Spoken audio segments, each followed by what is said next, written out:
La revue de presse de Marion Lagardère. Bonjour Marion. Bonjour Patrick, bonjour Julie, bonjour à tous. Dans la presse ce matin, la vague de drapeaux rouges et jaunes dans les rues de Barcelone. Avec la manifestation hier de ceux qui ne veulent pas de l'indépendance, tous brandissent deux drapeaux, tous deux rouges et jaunes, celui du Royaume d'Espagne et celui de la Catalogne. On les retrouve en une de Ouest France, du Télégramme ou encore de La Croix, qui donne la parole à 5 artistes et écrivains espagnols sur la question.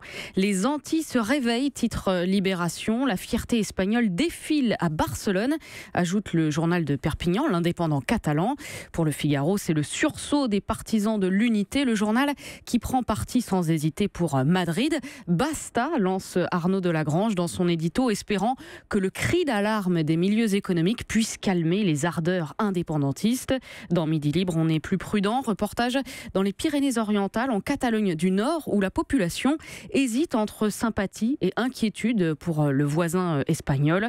Jean-Luc Pujol, fondateur du parti Oui au pays catalan, résume: une bonne partie des gens ici sont prêts à défendre leur identité, mais sans pour autant vouloir sortir de l'État français.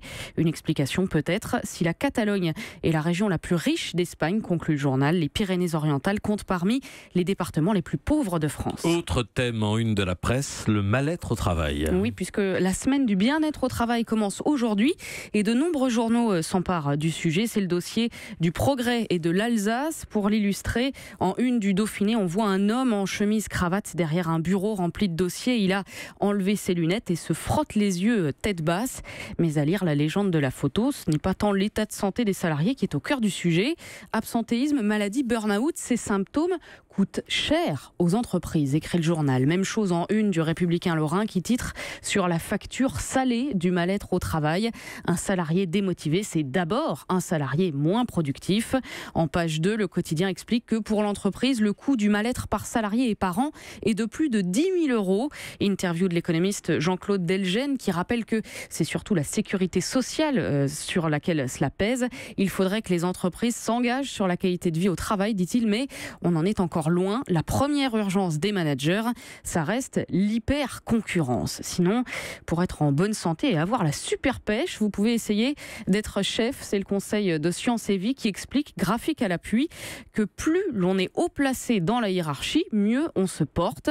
Les études Whitehall menées en Grande-Bretagne depuis 50 ans sur des milliers de fonctionnaires l'attestent.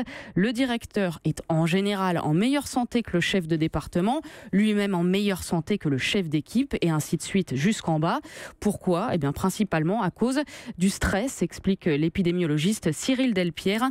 Quand vous avez une hiérarchie très forte au-dessus de vous, une pression pour rendre des rapports à telle heure et que vous n'avez pas le choix, vous êtes en situation de stress avec un rythme cardiaque plus élevé, ce qui finit par user l'organisme et affaiblir le système immunitaire. Un processus que confirment de nombreuses études qui sont toutes recensées donc dans ce dossier de 4 pages de Sciences et Vie. Enfin, un visage fait la une de plusieurs quotidiens, celui d'Ernesto Guevara. Oui, le Che est mort il y a 50 ans tout juste, le 9 octobre 1967. Hier, Cuba lui a rendu hommage. C'est l'image du jour retenue par La Voix du Nord, où l'on voit un groupe de Cubaines agitant toutes la même photo du Che devant le complexe où sont enterrés ses restes à Santa Clara. Guevara également en noir et blanc, en une de l'Humanité, cahier spécial de 8 pages pour retracer le parcours mythique d'un homme qui a consacré sa vie à la justice sociale et à la solidarité. Avec ça, que reste-t-il du Che ? Demandent les dernières nouvelles d'Alsace.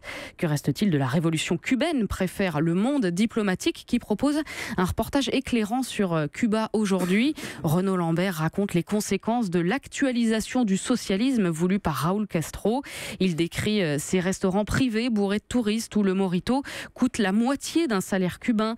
La Havane qui découvre ses premiers embouteillages et puis les pancartes à vendre sur les fenêtres des immeubles depuis que la vente est autorisée. Un chiffre résume tout, 30% de la population travaille désormais dans le privé. On ne compte plus le nombre de titulaires d'un diplôme d'ingénieur qui travaillent comme serveur ou qui émigrent, écrit le journal. Commentaire de Ravière, ingénieur en physique nucléaire, devenu chauffeur de taxi. Hier, c'est l'URSS qui finançait nos conquêtes socialistes. Aujourd'hui, ce sont les touristes et les auto-entrepreneurs. Il nous faut donc encore plus de marchés pour sauver notre révolution. Ernesto Guevara reconnaîtrait-il sa terre d'accueil, se demande le journaliste qui conclut qu'à Cuba, socialisme ou pas, le combat continue, comme un clin d'œil un petit peu là à ce que disent tous les t-shirts et autres tasses à l'effigie du Che, jusqu'à la victoire. Hasta la victoire. victoria siempre. Merci à vous, Marion Lagardère.